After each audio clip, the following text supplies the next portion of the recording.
Hey guys, welcome to video number 2 of my series on workflow. On this video, we're going to check out the kick and 808 channels, and I'm going to show you how to play your bass and synths at the same time without the sounds clashing. Let's start with a kicks channel. This is an audio channel, as I use sample library kicks in order to save on production time.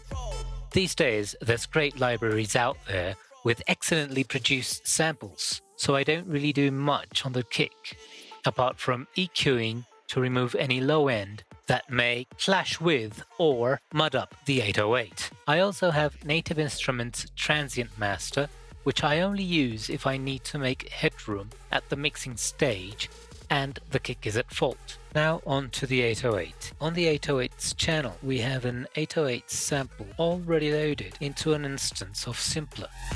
On the Sample tab, Simpler's low-pass filter is applied at 625 Hz with a 27% resonance and a 12 dB slope. The loop, snap, retrigger and warp functions are turned off, and the number of voices is set to 1.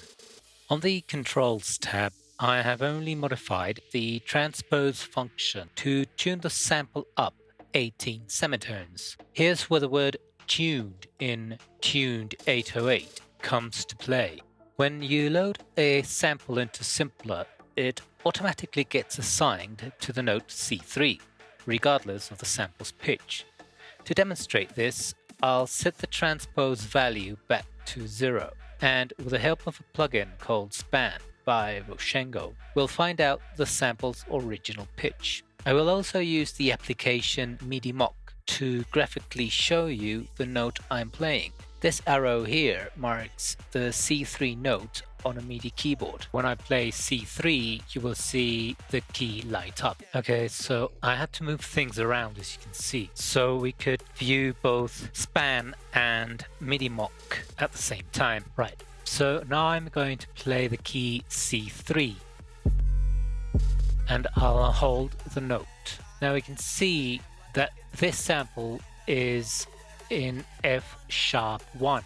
Let's go back to the transpose function and transpose the sample back up the 18 semitones we had earlier and play C3 again.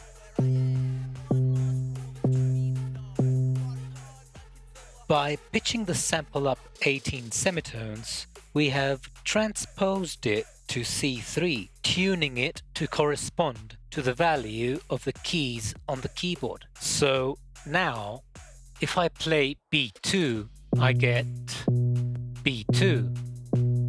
If I play C2, I get C2. And if I play E1, I get E1. And we're going to carry on with the 808 channel. We have an EQ for further shaping the 808 if needed. Then there's the compressor with the sidechain activated, listening to the audio coming from the kick. Also, the EQ has been turned on with a high-pass filter applied at 300 Hz. This is to further clean up the sidechain signal. This frequency will depend on your chosen sample, but what we're aiming for here is for the sidechain to listen to the attack rather than the body of the kick. Next up is FabFilter's Mono EQ to convert the 808 to a mono signal. Okay, so we're back with the weird split screen again. To finish this video, I'm going to show you how to play a bass line and a melody together without the sounds mudding up each other. I'm going to play this synth sound, and I'm going to layer it with this lead. Now, that's what normally happens when you arm two MIDI channels and play them. But what if I want to play my 808 too? Well, in a normal set, the bass would also play on the same octaves I play the synths, thus mudding up the sound, especially if I'm harmonizing with the bass line. Not in my live set. Listen to this.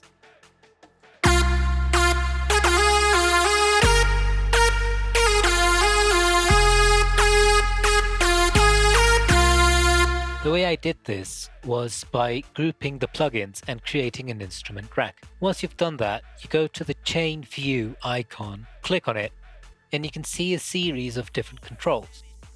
The one you want is the one labeled key. Click on it and you can tell Ableton what range of the keyboard you want the instrument to play through. The green line represents the active keys. That's why my 808 can play from C-2 to B2.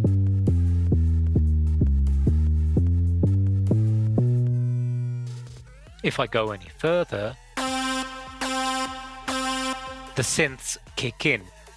That's because the synths have been mapped from C3 onwards.